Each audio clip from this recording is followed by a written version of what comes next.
الحمد لله رب العالمين والعاقبة للمتقين والصلاة والسلام على صادق الوعد الأمين إن الله وملائكته يصلون على النبي يا أيها الذين آمنوا صلوا عليه وسلموا تسليما اللهم صل على سيدنا ومولانا محمد وعلى آل سیدنا و مولانا محمد وبارک وسلم وصلی علیہ. درود پاک پڑھیے. الصلاۃ والسلام علیک یا سیدی یا رسول اللہ وعلی آلک و اصحابک یا سیدی یا حبیب اللہ. بسم اللہ الرحمن الرحیم. قل اللہم مالک الملک تؤتی الملک من تشاء وتنزع الملک ممن تشاء وتعز من تشاء وتذل من تشاء بیدک الخیر انک علی کل شیء قدیر تولج اللیل فی النہار وتولج النہار فی اللیل وتخرج الحي من الميت وتخرج الميت من الحي وترزق من تشاء بغیر حساب. صدق اللہ العظیم. اللہ رب العزت کی توفیق اور اس کے کرم سے آج کا ہمارا موضوع سورہ آل عمران کی آیات 26 اور 27 ہیں انشاءاللہ تعالی. یہ بڑی عظیم آیات ہیں، عظیم کلمات ہیں، اور اس میں اللہ رب العزت کی خاص قدرت اور خاص اختیار اور اللہ کی شانوں کا بیان ہے. اور یہ رب کائنات نے ہمیں حضور سید العالمین صلی اللہ علیہ وآلہ وسلم کے صدقے اور آپ کے وسیلے سے یہ کلمات عطا کیے ہیں. یہ آیات جو میں نے آپ کے سامنے تلاوت کی 26 اور 27 سورہ آل عمران، ان کا شان نزول اس طرح سے ہے کہ جب مکہ فتح ہوا، حضور سید العالمین نے مدینہ منورہ سے آ کے مکہ کو فتح کر لیا اور اسلام جزیرہ عرب کے اندر پھیلنا شروع ہو گیا.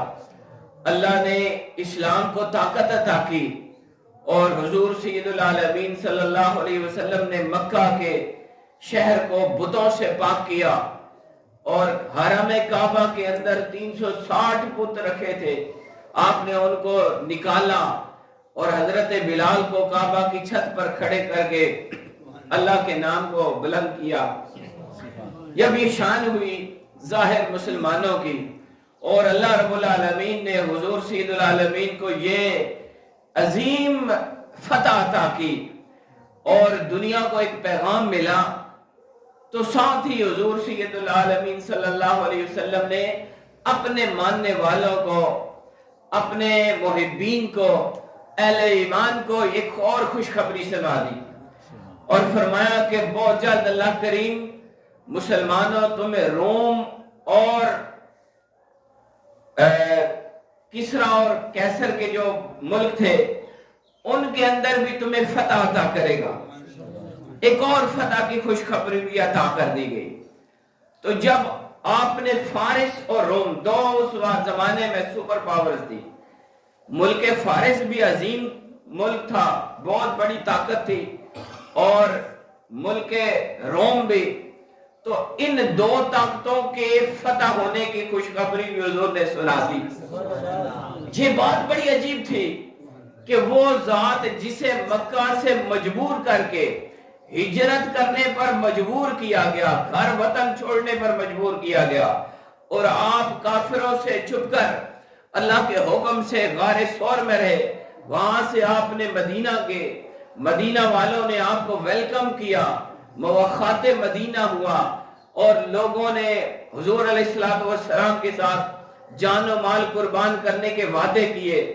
ایک یہ عالم تھا کہ آپ مکہ کو چھوڑ رہے تھے اور اہل مکہ نے مسلمانوں کے لیے حالات تنگ کر دیے تھے، جینا مشکل تھا اور دن رات گزارنا مشکل تھا، اللہ کی عبادت کرنا مشکل تھا، ظاہری طور پر اللہ کے گھر میں طواف ناممکن ہو چکا تھا، اور سب عبادات یہ ساری ناممکنات بن چکی تھی. اگر کوئی اسلام قبول کرتا اسے پکڑا جاتا، مارا جاتا اور اس کو اذیت دی جاتی. حضور علیہ السلام کی ذات کے ساتھ خود کئی مرتبہ اس طرح کی زیادتی ہوئی. آپ کے اوپر اونٹ کی اوجری ڈالی گئی، زد و کوب کیا گیا، مشکلات تھیں، پریشانیاں تھیں. ایک یہ عالم ہے کہ آپ اس مکہ کو چھوڑ کر مدینہ جا رہے ہیں، اور ایک یہ شان ہے کہ پھر مکہ فتح ہو رہا ہے.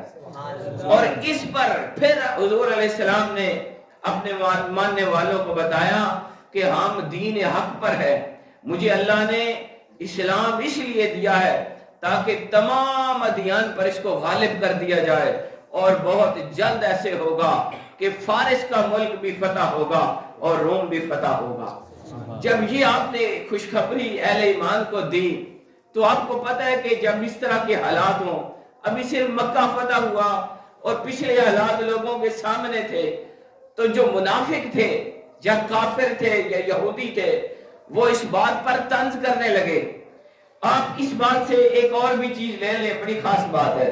کوئی بھی عمل خیر جس کا آغاز کیا جاتا ہے تو بڑا چھوٹا سا ہوتا ہے، اس کے اندر کئی خامیاں ہوتی ہیں، کئی کمزوریاں ہوتی ہیں، اور جو اس عمل خیر کا مخالف ہوتا ہے وہ اس کے اندر عیب نکالتا ہے، طنز کرتا ہے، اور اس کے اوپر مختلف طرح کی باتیں کرتا ہے کہ یہ کام کوئی اتنا اچھا نہیں، اس کا کوئی فائدہ نہیں، یہ دیر تک چلنے والا نہیں، یہ کیسے ہوگا، اس میں یہ بڑے جان مال لگتی ہے، اس کے اوپر بڑی کوششیں ہوں گی، یہ تو ان کے بس کا کام، یہ ان کے بس کا کام نہیں. یہ جملے انہوں نے بولے تھے، یہ جملے کفار نے بولے، منافقین نے بولے، یہودیوں نے بولے. کہنے لگے محمد صلی اللہ علیہ وسلم ان کو اللہ نے مکہ کیا دے دیا؟ یہ اب بڑے بڑے خواب دیکھنے لگ پڑے ہیں کہ یہ سپر پاور روم کو فتح کر لیں گے، یہ فارس کو فتح کر لیں گے. یہی کنسپٹ، یہی سوچ، یہی ذہنیت قیامت تک چلتی ہے.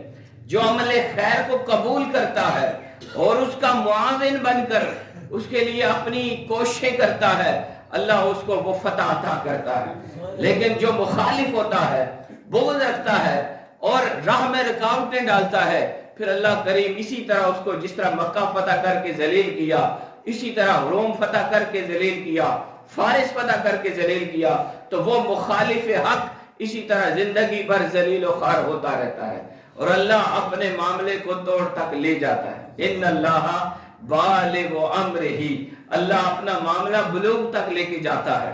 اللہ اپنا کام کر کے رہتا ہے، اللہ جو چاہتا ہے وہ ہو کے رہتا ہے.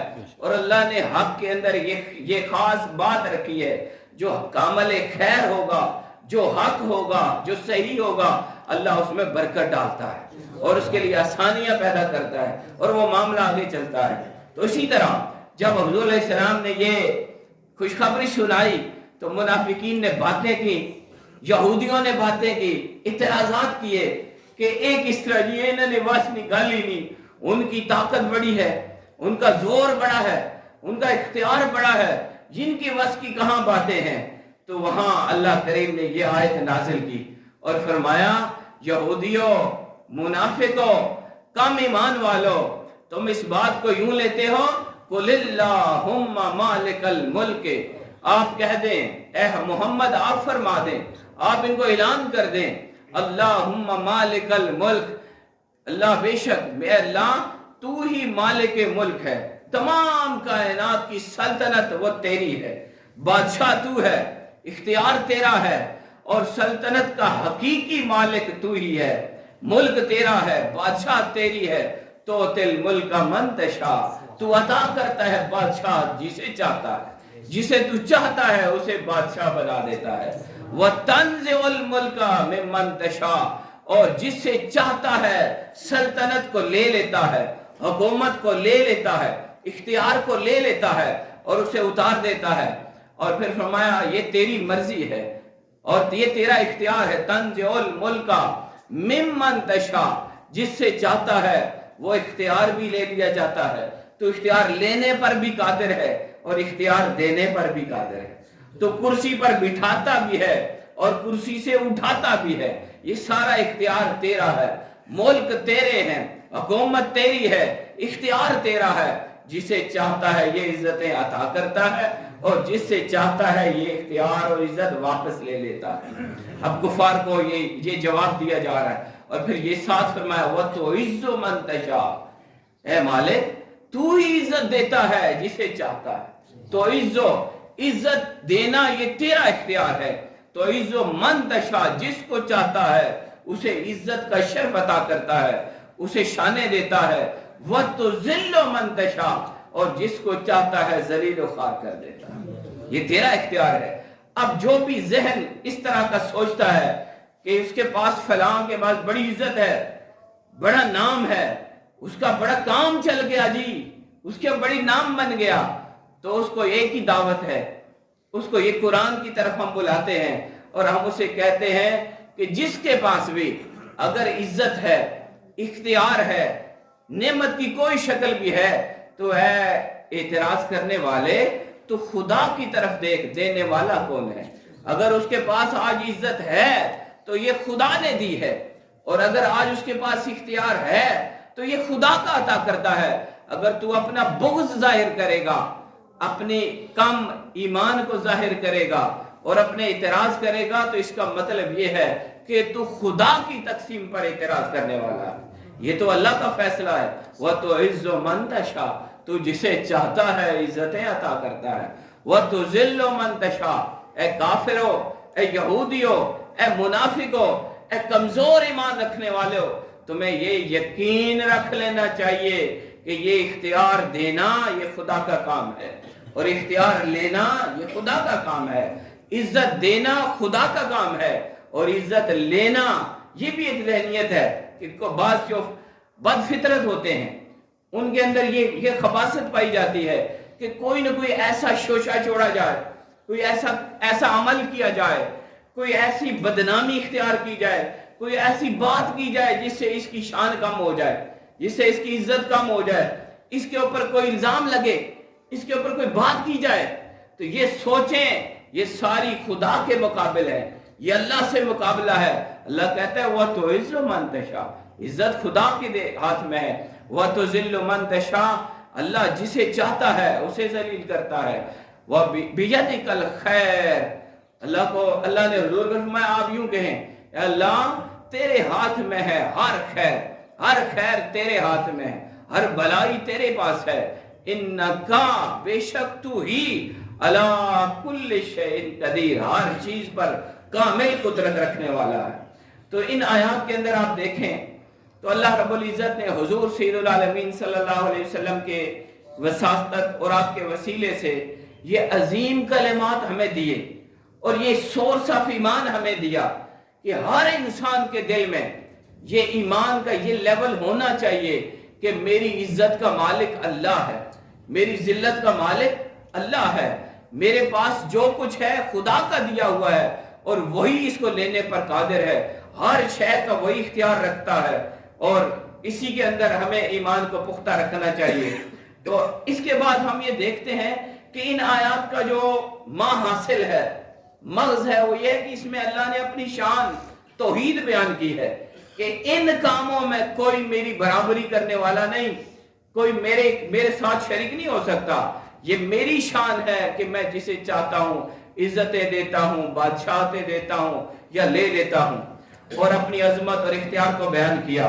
اور اس کے بعد اللہ کریم یہاں پر یہ ضمناً ایک انسان کی جو کجی ہے فکر میں کمی اور کمزوری، وہ یہ ہے کہ انسان بعض دفعہ اگر ان کے وہ عزت حاصل ہو جائے یا ان کو اختیار مل جائے یا حکومت مل جائے تو پھر وہ اس کو اپنا پیدائشی حق بنا لیتے ہیں۔ یہ بڑی خاص بات ہے، توجہ رکھیے گا۔ حکومتوں کے اندر یہی بات ہے، پارٹیوں کے اندر یہی بات ہے، سلسلوں کے اندر یہی بات ہے، اور ہر معاملے میں جہاں کوئی اختیار کی بات ہے وہاں پر یہ ذہنیت پائی جاتی ہے، کیوں جی یہ ہمارا حق ہے، حکومت ہمارا حق ہے، اختیار ہمارا حق ہے، عزت ہمارا حق ہے، یہ ہمارے خاندانی سلسلہ ہے جی، یہ ہماری پارٹی کا حق ہے کہ ہمیں یہ حاصل ہو۔ تو یہ غلط فہمی ہے، اس غلط فہمی سے اپنے آپ کو باہر نکالنا ہے، اور یہاں اللہ رب العالمین ہمیں یہ ہدایت دے رہا ہے۔ پچھلی آیات یہودیوں کا کردار اور آج کی یہ آیت یہ ملائیں، تو یہ بات ہمیں سمجھ آتی ہے کہ قرآن ہمیں یہ درس دیتا ہے کہ لوگوں کہ اللہ جسے چاہتا ہے یہ عزت عطا کرتا ہے، اور اللہ جس کو اس قابل سمجھتا ہے وہ عزت عطا کرتا ہے، اور اگر کوئی اس انصاف اور عدل کے طریقے کو چھوڑ دے تو اللہ اس کو پھر ذلیل بھی کر دیتا ہے، اللہ اس سے حکومت لے بھی لیتا ہے۔ یہ اختیار خداوندی ہے، حکومت کا دینا اور حکومت کا لینا یہ سب اللہ رب العالمین کے ذاتی اختیار کی باتیں ہیں۔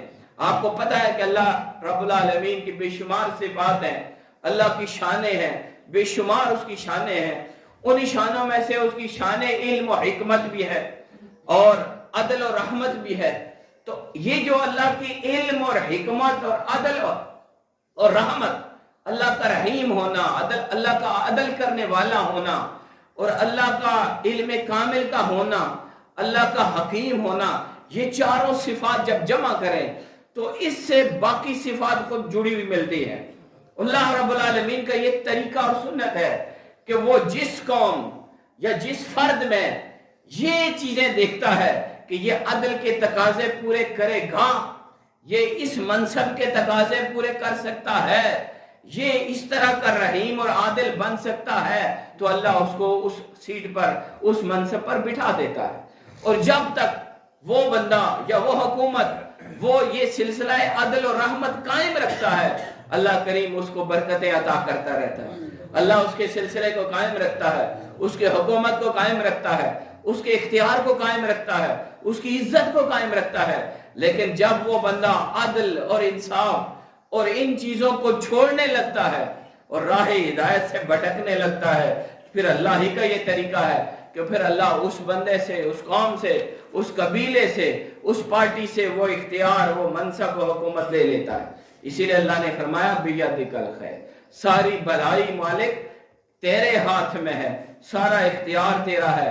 حضرت ابو علی قلندر نے یہ بات کی، بڑی خوبصورت جملے ہیں، بڑے خوبصورت اشعار ہیں، پہلے بھی میں نے بیان کیے۔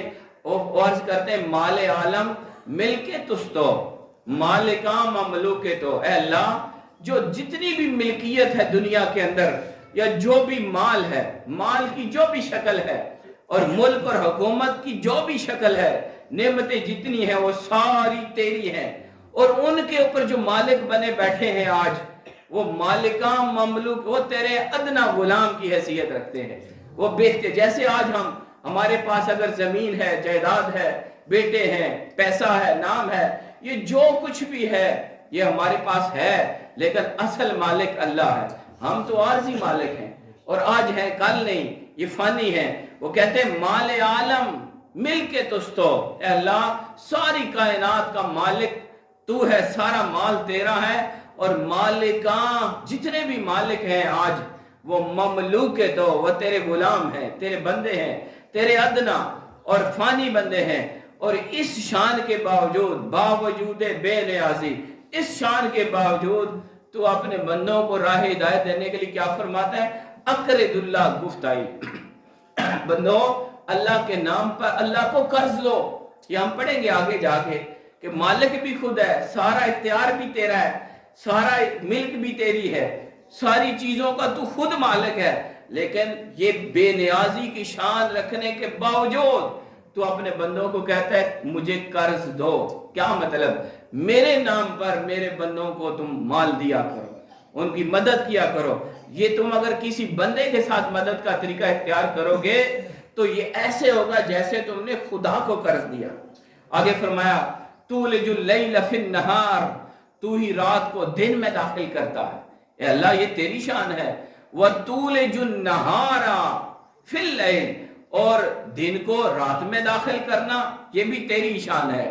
اور تو وَتُخْرِجُ الْحَيَّ، زندہ کو نکالتا ہے، مِنَ الْمَيِّتِ، مردہ سے، وَتُخْرِجُ الْمَيِّتَ مِنَ الْحَيِّ، اور مردہ زندہ سے نکلتا ہے، یہ تیری شان ہے۔ یعنی تو ہی زندہ کو نکالتا ہے مردہ میں سے، اور مردہ کو نکالتا ہے زندہ میں سے۔ یہ عجیب شان ہے اللہ کی۔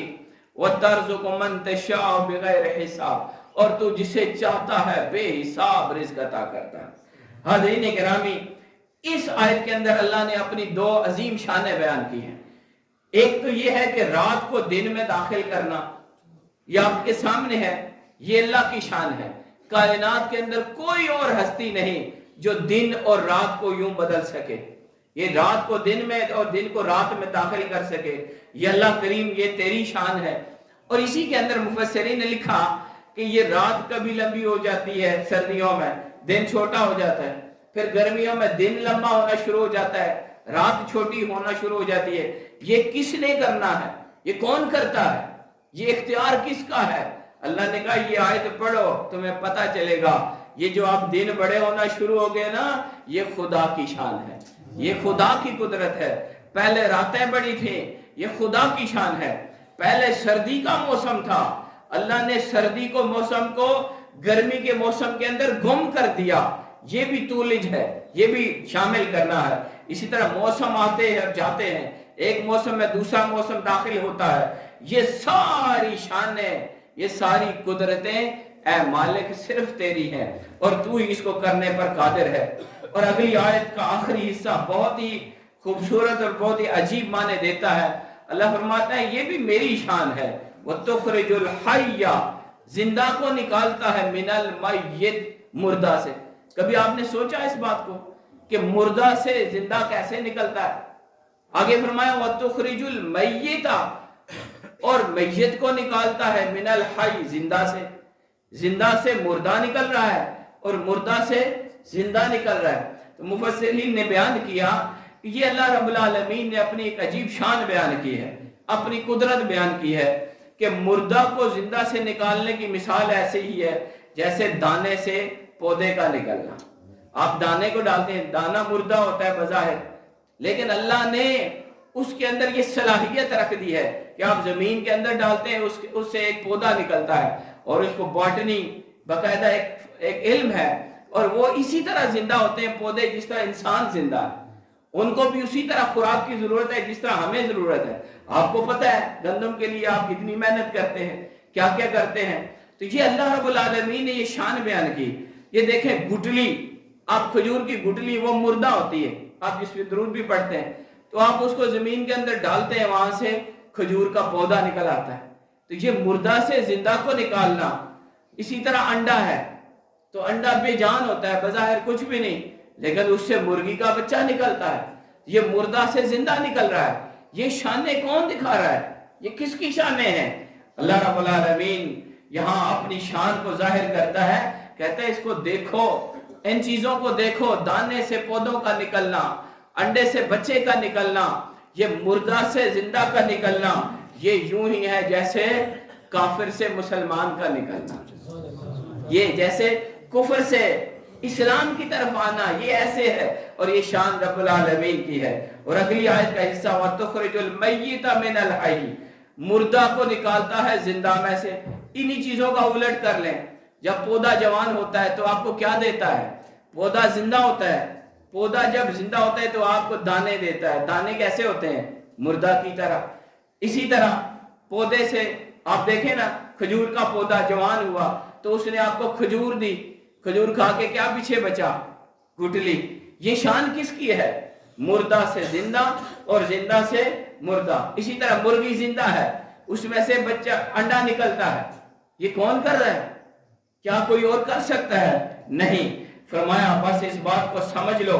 امام طبری نے اس کی تفصیلات میں سے، تفسیرات میں سے، تاویلات میں سے سب سے بہتر تاویل ان کے نزدیک یہ ہے کہ یہاں اللہ کریم فرماتا ہے کہ زندہ انسان یا جانور کا جو نطفہ ہوتا ہے وہ نکلنا، یہ زندہ سے مردہ کا نکلنا ہے، اور پھر نطفے سے دوبارہ انسان کا بننا، پرورش پانا، اور جانور کے بچے کا بننا اور پرورش پانا، یہ ایسے ہے جیسے مردہ سے زندہ کا پرورش پانا۔ یہ اللہ رب العالمین اپنی شانیں دکھاتا ہے، اور آخر میں فرماتا ہے وَتَرْزُقُ مَن تَشَاءُ بِغَيْرِ حساب، اور وہ جسے چاہتا ہے بے حساب رزق عطا کرتا ہے۔ آخری بات اس آیت کے ضمن میں حضرت امام قرطبی نے تفسیر میں لکھی، اور یہ ہم سب کے لیے بڑی فائدہ مند ہے۔ حضرت معاذ بن جبل حضور علیہ السلام کے مقرب صحابی ہیں، وہ ایک دفعہ جمعہ کی نماز میں حاضر نہیں ہوئے، تو آقا علیہ السلام نے ان سے پوچھا بھئی معاذ آج میں نے آپ کو نہیں دیکھا، قربان جائے آقا پر۔ ایک ایک صحابی پر نظر ہوتی تھی. تو وہ عرض کرنے لگے حضور میں تیار تھا, گھر کے اندر تیار ہو کے بیٹھا تھا, تو میں نے دیکھا باہر میرے دروازے کے باہر ایک یہودی, اس کا میں نے کچھ قرضہ دینا تھا, یوحنا بن باریہ, وہ باہر تاک لگا کے بیٹھا تھا, جی اب یہ باہر نکلے گا میں اس کو پکڑ لوں گا, پیسے واپس نہیں کر رہا. قرض لیا ہوا تھا, حضرت معاذ نے اس یہودی سے قرض لیا تھا اور وہ واپس نہیں لوٹایا جا رہا تھا, وسائل نہیں تھے. تو حضرت معاذ نے کہا میں نے حکمتاً یہ بہتر سمجھا کہ میں باہر نہ نکلوں, اگر میں نکلوں گا میں نے اس کا قرض دینا ہے, وہ مجھے پکڑے گا, پھر میں آپ کی زیارت سے محروم ہو جاؤں گا, حاضر نہیں ہو سکوں گا. تو اس لیے میں پھر رکا رہا, جمعہ رہ گیا. آپ نے فرمایا معاذ کیا میں تمہیں ایک ایسی بات نہ بتاؤں کہ اگر وہ تم کرو تو اللہ رب العالمین تیرا سارا قرضہ ادا کر دے. حضرت معاذ خوش ہو گئے, عرض کی حضور ضرور بیان فرمائیں, اس سے اچھی کیا بات ہو سکتی ہے. آپ نے پھر وہ یہ کلمات سکھائے, یہ آیت جو ہم نے آج پڑھی ہے. حضور نے فرمایا ہر روز یہ پڑھا کرو, قل اللہم مالک الملک تؤتی الملک من تشاء وتنزع الملک ممن تشاء وتعز من تشاء وتذل من تشاء بیدک الخیر انک علی کل شیء قدیر تولج اللیل فی النہار وتولج النہار فی اللیل وتخرج الحی من المیت وتخرج المیت من الحی وترزق من تشاء بغیر حساب. ان کے ساتھ آپ نے ایک دو جملے اور فرمائے, اور فرمایا یہ بھی ساتھ پڑھو, رحمان الدنیا والآخرہ ورحیمہما توتی منہما من تشاء وتمنع منہما من تشاء اقض عنی دینی, اے اللہ تو میرے قرض کو چکا دے. پھر آخر میں آپ نے فرمایا معاذ اگر اس پوری زمین کے برابر سونا تیرے اوپر قرض ہوا, اللہ اس کی برکت سے وہ بھی ادا کرا دے. اللہ رب العالمین کی دعا ہے مولا پاک ہمیں قرآن کا یہ نور اور حضور سید العالمین کی تعلیمات پر عمل کی توفیق عطا فرمائے. وما علینا الا البلاغ المبین.